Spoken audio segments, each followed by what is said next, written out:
with this new season unfolding, I wanted to go back seriously on dusty but dear projects started a few years ago, which desperately waiting to be completed, and it was White Cat book project by Madame d'Aulnois, which is a 17th century book. And to make more time during my day, I also wanted to make more space in my studio and having a desk totally dedicated to that, but also inspired by the 17th century. So I wanted to reorganize a bit my decor and space around it to make it even more inspiring to go back to it. So here I have engravings of Colbert, the minister of Louis XIV, Le Duc de Bourgogne, who was Louis XIV's grandson, who died in a terrible way, poisoned, as his brother and his wife. Louis XIV lost so many of his children and grandchildren.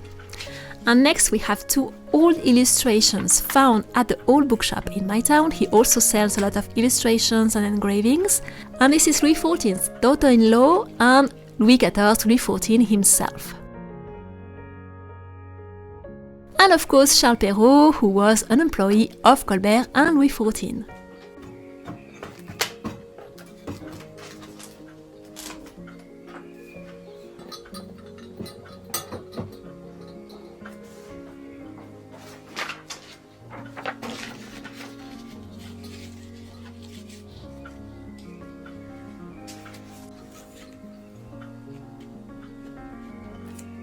And this one is very beautiful with nice gold paint, which also belong to the same series, and this is La Duchesse d'Orléans.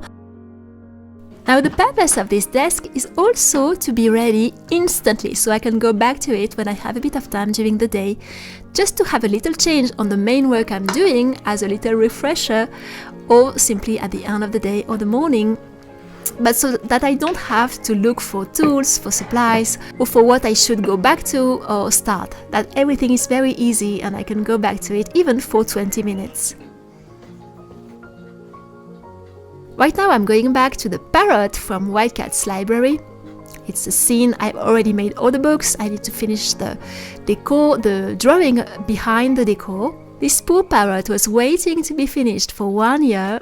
What is exciting when you can only spend a very limited amount of time on something is that you don't waste a second to make the best use of this chunk of time you have, and there is a sense of urgency which is quite nice.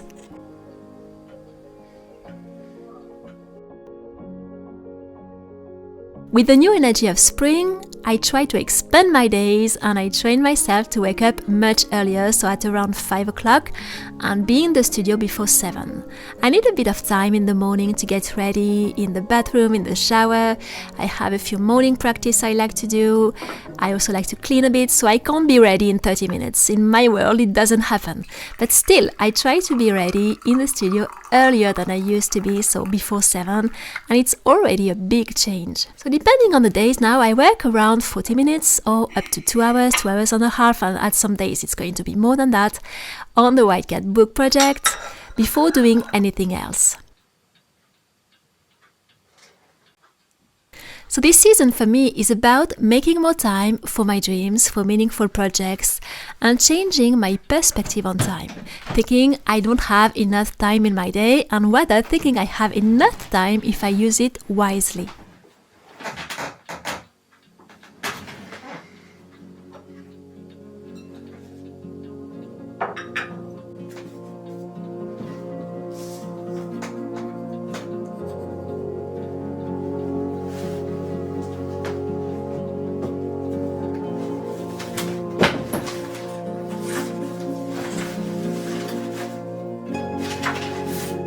I can surely make a better use of every hour and waking up a bit earlier, as well as focusing as much as possible during the day. So that's what I try to train myself these days. So I don't own smartphone, I don't do the social media game, all of that, but I can definitely waste time on YouTube, I can waste time browsing the shelves of old booksellers on eBay, and this can take actually a lot of time. So this, I want to stop to do it. With this perspective, every hour looks like a little gem you want to cherish and who needs to be well used. And this can change actually your perspective on life completely.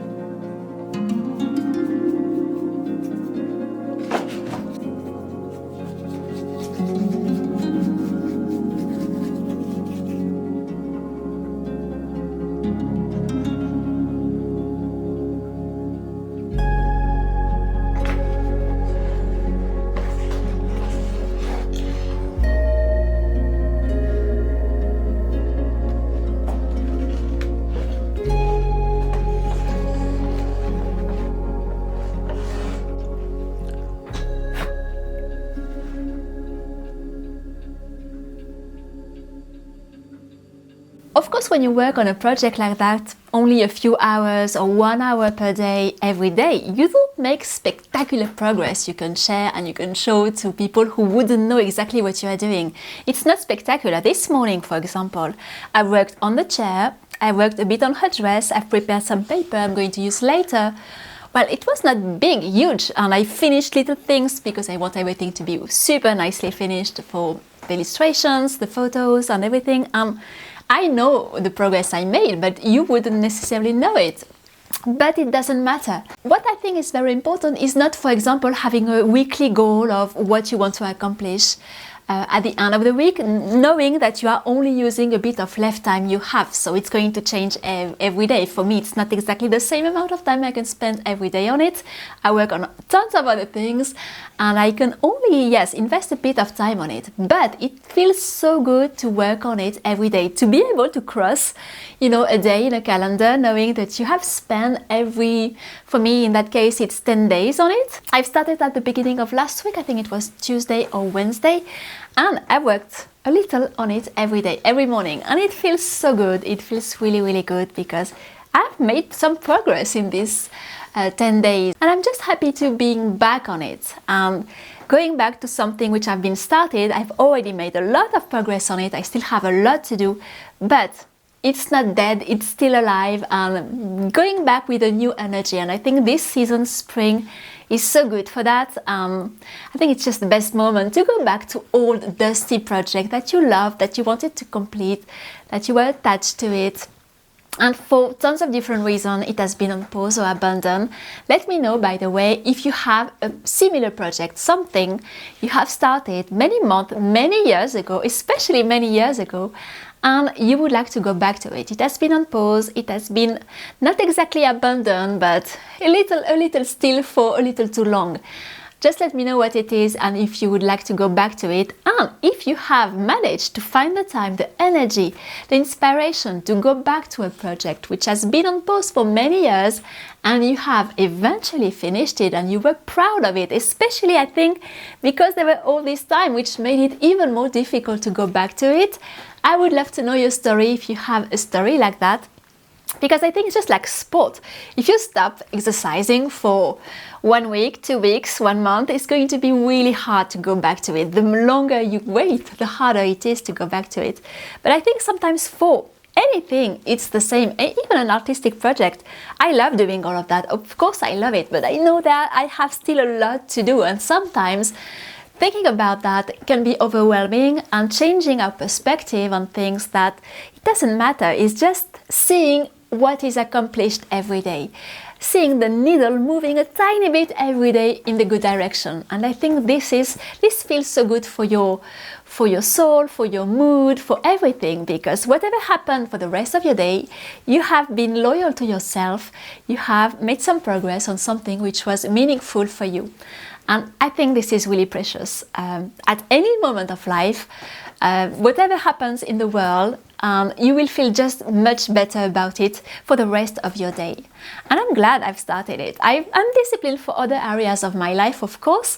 I'm starting to waking up much earlier now, so I've tried to adjust a few things so that I can make time, a bit more time for things that I really want to complete. A new pâtisserie has opened its doors in the town last month, and it was a big event because so many shops have closed recently. The pâtissier here is a superstar on social media, so when he opened his pâtisserie there were a lot of people from the beginning, and he makes delicious cakes but also incredible viennoiserie.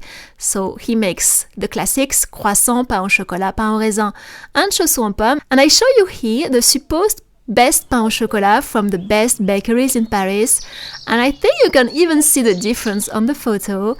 Well, I'm pretty sure the one I'm eating here is winning the competition because it's a little crunchy on the outside, the chocolate is high quality, there is a delicious good taste of butter, and the pâte feuilletée is a dream. It's really a viennoiserie masterpiece to my opinion. And I love viennoiserie much more than cakes or anything like that. It is really the thing I like the most. And in my town we have some very good tea room, very good chocolate shops, very good brioche shops, but not so great bakeries. And there were so far no place to find some good croissant and good pain au chocolat, at least the way I like them. So I'm very pleased to know that we have now access to amazing croissants and amazing pain au chocolat, which are not that common actually. You have a lot of bakeries in France, but there are a lot of bad ones, or at least basic ones. The very, very good one with very good high quality products are rare. I normally don't eat before lunch, but I decided I would do an exception on weekends, eating a delicious croissant pain au chocolat at the park on a beautiful spring morning is such a treat that I'm going to repeat, I think, many times during this sunny season, because it's just so precious and not really hard to organize, so I'm going to do it definitely more.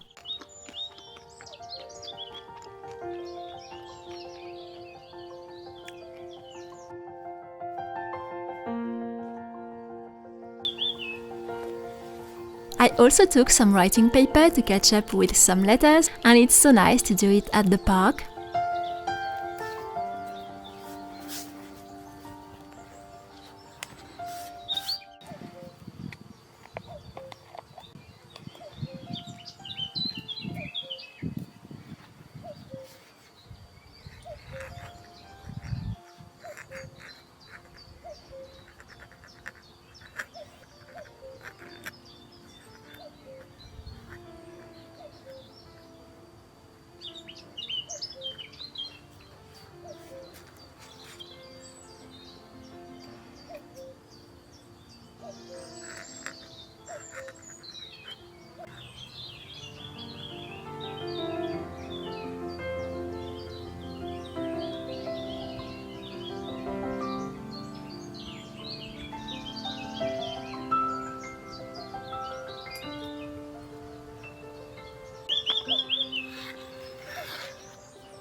And the same day, I spent more time in the studio working on the new dollhouse workshop, which is going to open its doors very soon.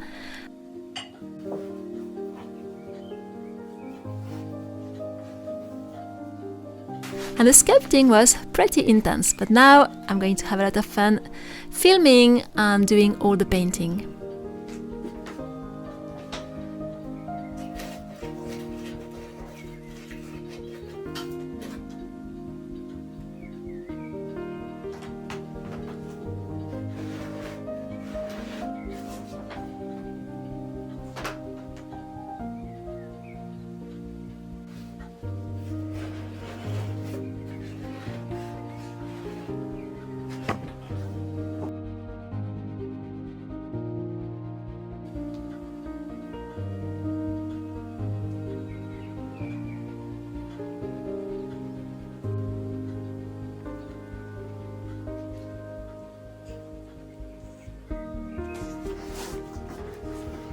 And if you are interested in my French dollhouse workshop, which is going to open very soon, you can join the waiting list. You have the link under this video. This way you will be notified the minute the opening offer is available. There will be an opening offer, and of course if you are in the waiting list you will be notified before everyone else. I hope you have appreciated this video and you have also a new energy with this new season to go on new projects or to go back to old projects. And you can subscribe if you don't want to miss all the nice videos coming, and you can give a thumbs up if you enjoyed what you saw. Thank you very much, and I will see you in the next video.